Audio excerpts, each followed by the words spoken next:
बिस्मिल्लाहिर्रहमानिर्रहीम। दोस्तों अस्सलाम वालेकुम। आज की इस वीडियो में हम पीचट्री अकाउंटिंग सॉफ्टवेयर का lesson number 2 inventory part 10 discuss करेंगे। इससे पिछली वीडियो में हमने एक असेंबली आइटम को बिल्ड किया था, तो आज की इस वीडियो में हम उस असेंबली आइटम की रिपोर्ट्स को डिस्कस करेंगे। तो इसके लिए आप यहाँ पे रिपोर्ट में आएंगे और उसके बाद आप इन्वेंट्री पे क्लिक करेंगे तो आपके पास ये एक लिस्ट ओपन हो जाएगी। अब ये बेसिकली इन्वेंट्री रिपोर्ट की लिस्ट है, यानी इस लिस्ट में आप इन्वेंट्री की किसी भी रिपोर्ट को देख सकते हैं। तो चूंकि हम यहाँ पे असेंबलीज की बात कर रहे हैं तो इसलिए यहाँ पे हम असेंबली आइटम्स की रिपोर्ट को डिस्कस करेंगे।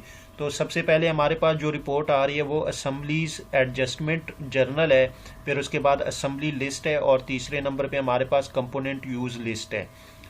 तो हम अब इनको वन बाय वन करके डिस्कस करते हैं। सबसे पहले हमारे पास असेंबलीज एडजस्टमेंट जर्नल है।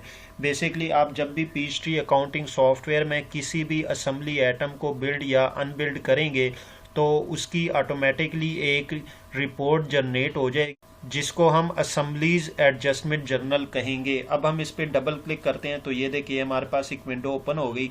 इसमें सबसे पहले आपके पास डेट आएगी, फिर जनरल लेजर अकाउंट आईडी आएगा, फिर रेफरेंस है, फिर उसके बाद आपके पास लाइन डिस्क्रिप्शन है, डेबिट क्रेडिट। अब उसके बाद आपके पास एक्शन है, फिर असेंबली क्वांटिटी है। अब बेसिकली देखिए असेंबली क्वांटिटी में आपके पास लैपटॉप के सामने 10 क्वांटिटी लिखी हुई है, फिर उसके बाद 10, 30 और 20। अब ये जो लैपटॉप के सामने 10 क्वांटिटी लिखी हुई है, इसका मतलब है कि आपने 10 लैपटॉप को असेंबल किया है, बिल्ड किया है। और उसके बाद आपके पास ये जो 10, 30 और 20 आ रही है, बेसिकली इसके कंपोनेंट्स की क्वांटिटी आ रही है कि आपने जो 10 लैपटॉप को बिल्ड किया है उसमें इतनी क्वांटिटीज आपके कंपोनेंट्स की यूज हुई है। अगर आपने इसकी जो है विंडो देखनी है, यानी बिल्ड या अनबिल्ड की जो विंडो है उसको अगर आपने देखनी है तो आप इस पर डबल क्लिक करके तो ये देखिए आप यहाँ पे आ जाएंगे, तो आप यहाँ से इसको देख सकते हैं। तो ये देखिए आपके पास लैपटॉप है, उसके बाद ये जो एक्शन है बिल्ड है, और उसके बाद आपके पास जो इसकी क्वांटिटीज रिक्वायर्ड है देखें 10, 30 और 20। तो इस तरह आप इस विंडो में इसको चेक कर सकते हैं। उसके बाद हमारे पास असेंबलीज लिस्ट है, हम इस पर क्लिक करते हैं तो देखिए यहाँ पे हमारे पास जस्ट असेंबली की लिस्ट आ जाएंगी। तो सबसे पहले हमारे पास आइटम आईडी है 04 और उसके बाद आइटम डिस्क्रिप्शन है लैपटॉप। बेसिकली हमारे पास असेंबली यानी आइटम है जिसको हमने असेंबल किया।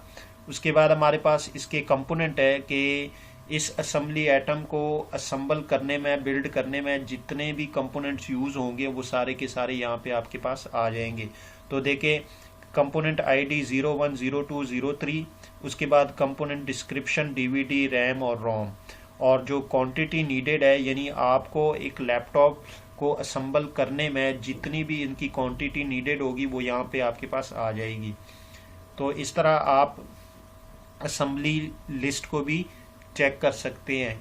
उसके बाद आपके पास कंपोनेंट यूज लिस्ट, यानी एक जो असेंबली आइटम है उसको असेंबल करने में जितनी भी आपको उसके कंपोनेंट्स की क्वांटिटी रिक्वायर्ड होगी तो वो आप कंपोनेंट यूज लिस्ट में जाके उसको चेक कर सकते हैं। तो देखें सबसे पहले आपके पास यहाँ पे क्वांटिटी आईडी, फिर क्वांटिटी डिस्क्रिप्शन। तो 01 आईडी है, उसके बाद आपके पास डीवीडी इसकी डिस्क्रिप्शन है, फिर 02 रैम, फिर 03 रोम, उसके बाद असेंबली आईडी और असेंबली डिस्क्रिप्शन, यानी जिस चीज़ को आप असेंबल करना चाह रहे हैं उसकी आईडी आ जाएगी और उसका नेम आ जाए। तो देखिए 04 लैपटॉप, ये सारे लैपटॉप ही है, यानी ये एक ही असेंबली आइटम है।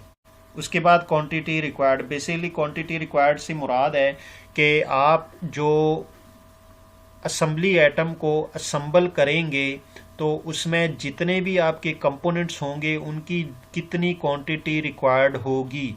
तो यहाँ पे आपके पास वो क्वांटिटी रिक्वायरमेंट आ जाएंगी। तो इस तरह आप अपनी जो असेंबली आइटम्स हैं उनकी रिपोर्ट्स को भी चेक कर सकते हैं।